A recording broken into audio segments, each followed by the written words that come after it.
मन के पसंद हो तू ही धड़कन हो बड़ा भाग कमानी है सुनर सजान हो।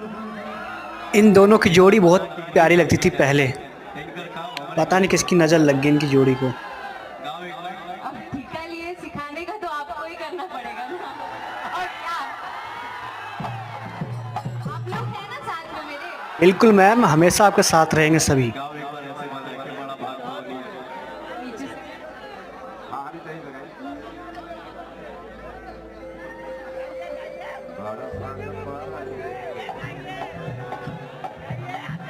मन मन के पसंद हो तू ही धड़कन। मैम कंफ्यूज हो जा रही है अभी।